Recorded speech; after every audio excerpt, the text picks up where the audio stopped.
I mean, first of all, I think it's putting more pressure on the committee, right? Like, who are they putting in? Who are they not putting in? And for a team like, I've said this before, I'm the biggest fan of, look, if you're playing your best basketball and you're trending in the right direction, and you're not a team that's coming down the stretch that's on the bubble that's losing 4 out of 5, or on the bubble that's losing 3 out of 6, or whatever it may be, North Carolina's doing what they're supposed to do. Like, they're doing what they're supposed to do. They're winning games. They're winning the games that they're supposed to win coming down the stretch. Now, if they play against Duke this weekend and they lose by 20 points, maybe they're not a team that belongs in the NCAA tournament, but they've won the games that they're supposed to win. Texas today, being able to knock off a top 25 ranked Mississippi State team who's a good team that's proven that they're an NCAA tournament team, that was big. That was huge. That kept their hopes alive. But more of a fan of the teams that are like, okay, like Carolina, here they are. They've won 6 in a row. Now they've got Duke coming up this weekend.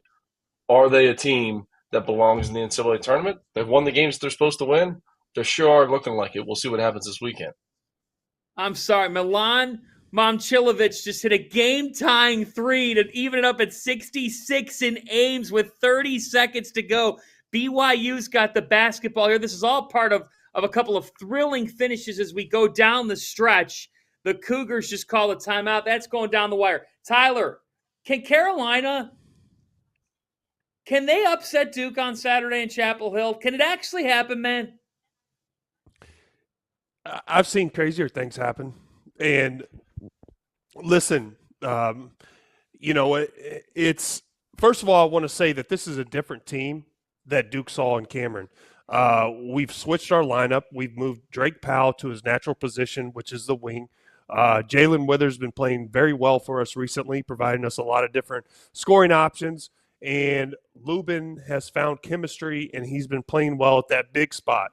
So that we don't have, we're not trying to find a lineup anymore. We found our lineup, and if you look at our rebounding margins within this 6-game winning streak that we're on right now, we've dominated the glass. If you look at Drake Powell's plus minus, it's absurd.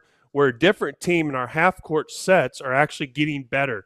You're seeing better ball movement. You're seeing guys move without the ball, and there's great chemistry with Lubin and RJ on the high pick and roll.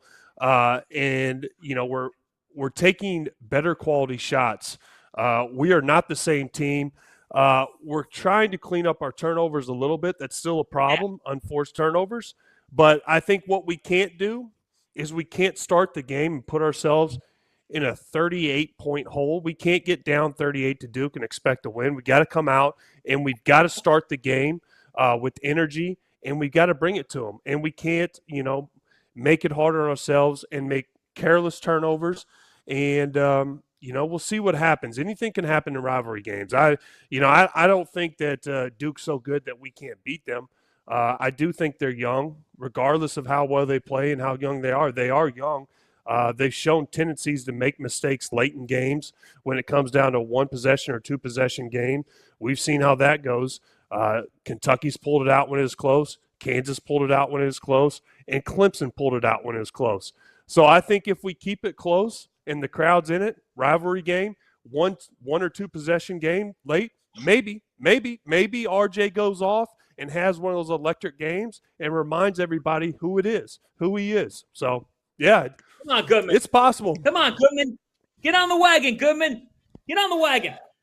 I mean, listen, I hear what Tyler's saying. They are better than they were, but there's still a significant gap there. And I think Tyler's boy in Jackson's gotta bring it. He was good tonight.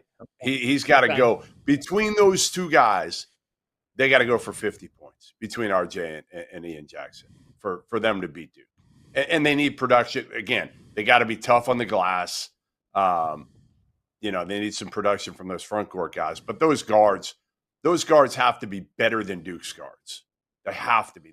They have to win that battle and win it significantly because they're not winning up front. So, yeah, I mean, if they could play them close, I think that would be a positive going into the ACC tournament. And again, if you get the right road, maybe you can make some headway there. I just think, again, Duke's playing for something beyond even the rivalry. They're playing for an ACC title.